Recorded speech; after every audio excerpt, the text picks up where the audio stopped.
有人話旅行係對用上生活嘅一次越獄，而喺越獄之後，你又期待見到一個點樣嘅世界？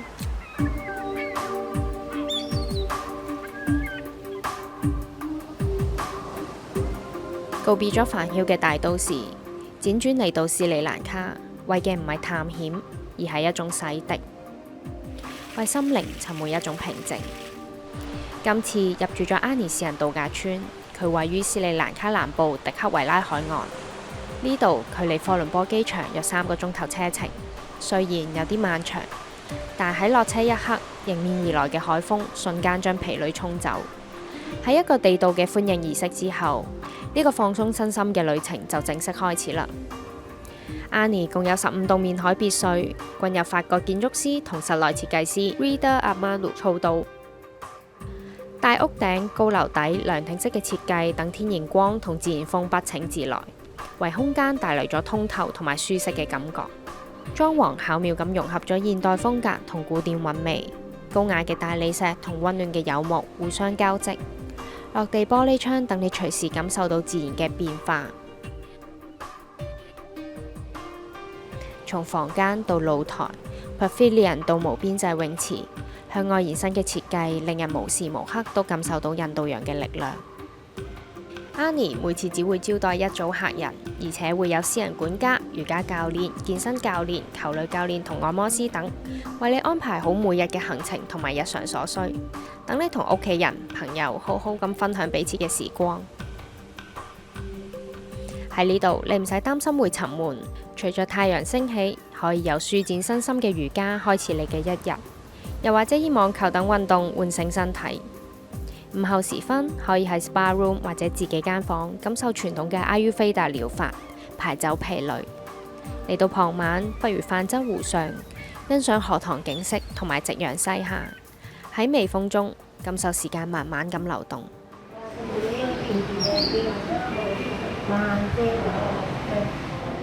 作為宗教國家，呢度遍佈寺廟同雕塑。今次就嚟到距離 resort 唔係好遠嘅一個佛教寺廟。入邊有當地最大嘅佛像，其歷史可以追溯到18世紀。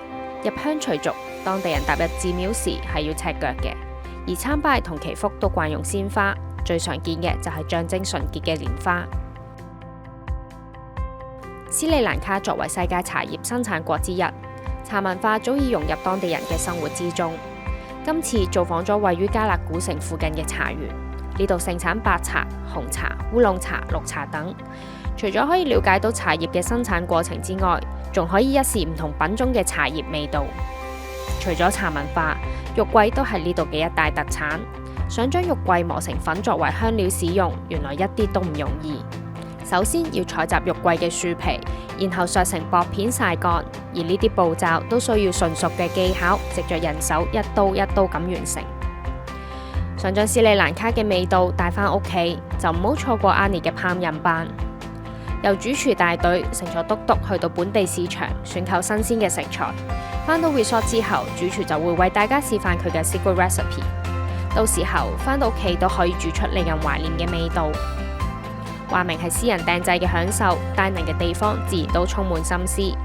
無論係對住個印度洋，定係喺花園，甚或喺泳池入邊，都可以安排妥當。用餐過後，仲可以欣賞到斯里蘭卡嘅傳統民族舞蹈表演，包括 Welcome Dance、Fire Dance 等。當中要數 Fire Dance 最為難忘，由舞者揮動火把到吞火球，都令人觸目驚心。今次出走嚟到斯里蘭卡，除咗喺ANI私人度假村享受一個無憂嘅假期之外，附近嘅一間 Art School 都引起咗唔少賓客嘅好奇。究竟喺一個原始嘅小山丘入邊，點解會有一間設備完善嘅藝術學校呢？基於對酒店行業同藝術嘅熱愛，創辦人 Tim Reynolds 喺2010年創辦咗第一間 ANI Private Resort 嘅時候，都帶嚟咗第一間 ANI Art Academies。而家ANI嘅藝術學校全球共有6間，除咗設立喺私人度假村附近，其中2間位於美國，專為退伍軍人同埋殘疾人而建，係一個回饋社區嘅非牟利機構，免費為當地人提供4年嘅藝術教育。Tim Reynolds decided that he wanted to build schools throughout the world. So all of the schools are funded by the Reynolds Foundation. He offers a full scholarship to students to study throughout the whole entire curriculum. All supplies, lunch, housing for some students is provided.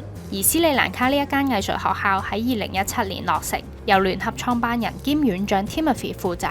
學校俾茶園同小山丘包圍，環境幽靜，空間開揚，隨時可以聽到雀仔叫同感受到微風吹過。喺如此優美嘅環境之下，究竟藝術學校嘅教育模式又係點嘅呢？ So it's not a straight academic program, but it has much of its leaning in a very, very traditional academic style of training that would have gone all the way back to France in the 18th century, and which really had its origins in the Renaissance. We have a specific point from where we come from, which is we teach technique first in an effort to open as many doors as possible. Timothy 表示，成個課程嘅設定都偏向於傳統嘅訓練同教授，目的係為咗等學生打好紮實嘅基礎，喺探索咩係藝術之前，先好好了解最基本嘅光影、色彩，甚至唔同媒介嘅本質，由素描到油畫，提倡循序漸進嘅學習，繼而再發展更多嘅可能性。喺行入課室門口嘅上方有一句咁樣嘅説話 ：Effort creates talent。Timothy 表示呢一個係工作室入邊嘅一句小口號。The idea is a lot of times people look at somebody who's super talented, photography, film, dance, whatever, and they think, oh, okay, God came down, God said, you have the talent, you don't have the talent, so therefore you're good.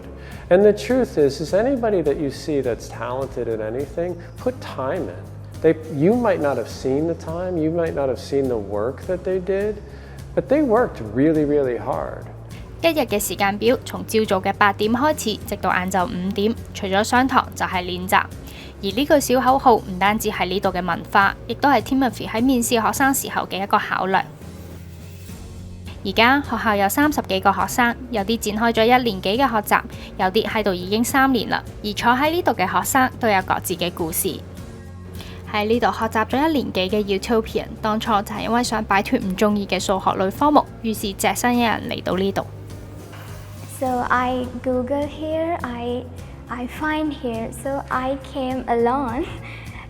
Even my mom and dad doesn't know I'm going to do something like that. And he doesn't ask me about any artworks. I think he saw my dedication in my eyes, and I said, I want to learn art. I want to be an artist. That moment, I don't know if I'm going to be successful. I only want to find myself and give the world a message from my life story. ANC 今年23歲，喺呢度已經學習咗3年。佢初畫畫嘅時候係為咗舒緩壓力，但慢慢咁都萌生咗點解唔去學習藝術嘅諗法。So at first, I didn't believe that there's a place like here especially in Madras district. There's an interview application. So I came here, and then came here and started falling in love with this here. Every drawing, there was one drawing I was really, it's fantasy, sci-fi kind of thing. So the one that's hung on the wall he was working on it when I came here, so I was fell in love with it and I wanted to do it here. So that's how I started. It was really nerve-wracking because I didn't know anything, but it's okay now. I encourage the new students, you don't have to worry about it at all. It's nothing. This place, start from scratch.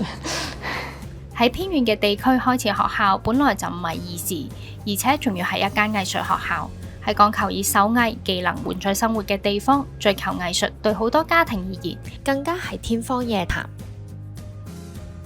It is meaningful. It's a very interesting project that Tim Reynolds wanted to do, and that's why I got involved in it.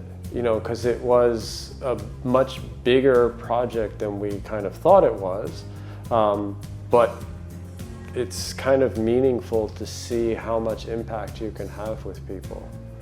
There's a lot of people in here that they would not have pursued any form of this kind of training at all if we weren't here. The options weren't really there for them. So in that way, you're making a dream come true for them.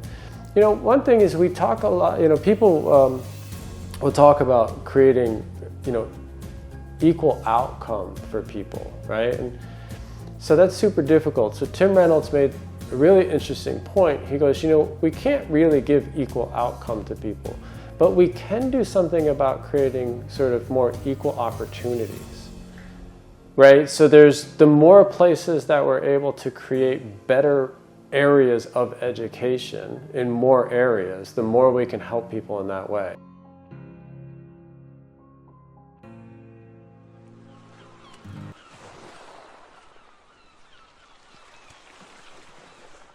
Mark Twain 喺《赤道環遊記》入邊係咁樣形容斯里蘭卡嘅：每年東南順風吹起，海流輕撫印度洋上嘅明珠，斯里蘭卡就係世界盡頭靈魂嘅故鄉。唔知你喺斯里蘭卡嘅 Annie 又揾唔揾到屬於你嘅心靈步伐呢